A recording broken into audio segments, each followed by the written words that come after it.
in the Nile Valley civilization, showing that they not only found a pharaonic civilization in Nubia, but that existed side by side, parallel with the Egyptian dynasties.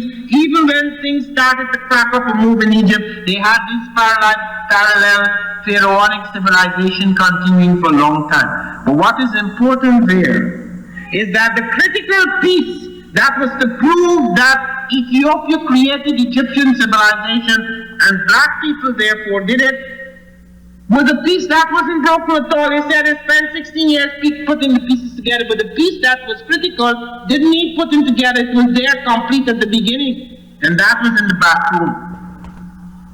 It was an incense burner in which you could see the falcon god Horus, in which you could see the palace facade that were later used by the Egyptians, in which you could see the crown on the head of the black king.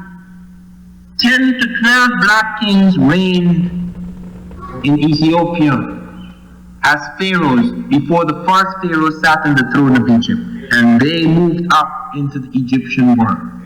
Any binding agreement with this amazing dam should also come along with a demand for Egypt to tell the truth about ancient Egypt. They have been deliberately misrepresenting ancient Egypt for far too long. Ethiopia, you called it the Great Ethiopian Renaissance Dam for a reason. You must bring your history to the forefront. 2 birds with 1 stone. Massively bring your people out of the darkness, not only literally, but figuratively. Take back your history around the world.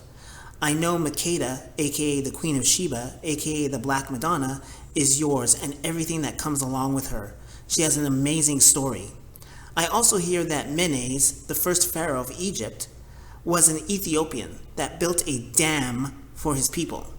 Like I said, you didn't call it the Great Ethiopian Renaissance Dam for nothing. Take back your history. Welcome to Black History Decoded, where I give insight into Black or African history that has been misrepresented over the centuries. The GERD negotiations binding agreement should include Egypt telling the truth about ancient Egypt, or have an honest worldwide stream debate about ancient Egypt. This should be included in the binding agreement. The 50th anniversary of the 1974 Cairo Symposium is upon us. The so-called Afrocentrics versus the Near East-centric, Eurocentric Egyptologists. I guarantee you that the Afrocentrics, which will include some white people, will wash the floor with the Near East-centric, Eurocentric Egyptologists. Just like in the 1974 Cairo Symposium, Sheikh Anta Diop and Théophile Obenga washed the floor with 18 Eurocentric Egyptologists. Even UNESCO admitted this. UNESCO commissioned something called the General History of Africa. That took place in 1974. Now, the big sticking point was going to be, where is ancient Egypt going to fit into these volumes, the General History of Africa? So they called the debate, and the debate was called the Cairo Symposium. And at that debate, 2 scholars presented a case that the ancient Egyptians were Africans, and 18 scholars presented a case that the ancient Egyptians were Europeans, Asians, non-Africans. The 2 scholars, Professor Sheikh Anta Diop and Théophile Obenga, won the argument. And if you read the General History of Africa Volume 2, the debate is in there, and it's really, really funny. Just watching 2 people slaughter 18. Must have been very embarrassing for them. It's been so embarrassing that one would have expected that to be sort of common knowledge and someone to do a documentary about it and so on. But for obvious reasons, none of this has happened. I guess that's our job to do. Indeed.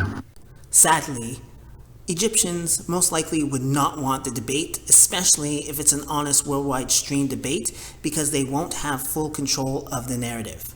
I mean, who wants to be embarrassed in front of the entire world? But if you're speaking the truth, then it shouldn't be a problem.